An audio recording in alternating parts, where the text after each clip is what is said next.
Hello, and welcome to day 30. Congratulations on making it this far. I'm sure it hasn't been an easy task to fit these daily exercises into your everyday life. So I thank you, your brain thanks you, and hopefully your life in the long run will thank you. The brain's always getting messages all day long, and for the last 30 days you've sent the message to your brain that your mental health, reducing your stress, and cleaning up little problems as they come along is really important. And that's a great ingrained habit to have. So thanks so much for doing that.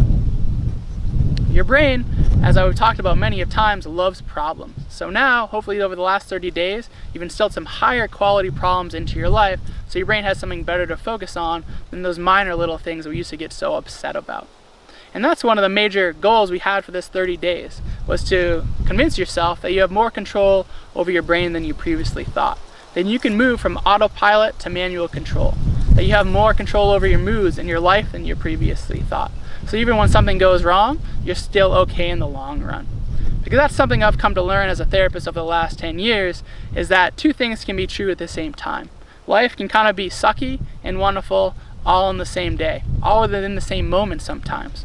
So hopefully you'll take that to heart. And as you move forward, you'll start to enjoy the struggle of life a little bit more and realize there's kind of three main options anytime you come up against a situation that isn't to your favor.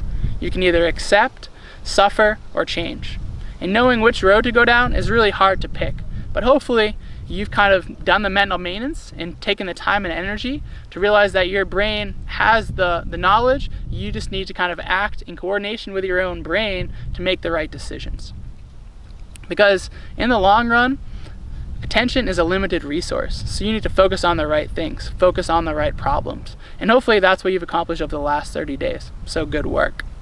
There's a great quote I like that I like to end with by Maya Angelou. And she said, "Do the best you can until you know better, and then when you know better, do better." And hopefully you know yourself a little bit better, your habits are a little bit better, and now that you're kind of out of that ignorance stage and more into the habit change stage, life will turn for you, and now you can do better. So thanks so much again for tuning in. If you like the program, please kind of reach out to friends and family and pass it along to them. I would really enjoy that. But for today's self-reflection, we're just going to spend 5 to 10 minutes looking over the last 30 days and kind of reflecting on what's worked and what hasn't. Hopefully you can move forward with that in the long run. So that's all I have. Thanks so much for tuning in, and I'll see you down the road.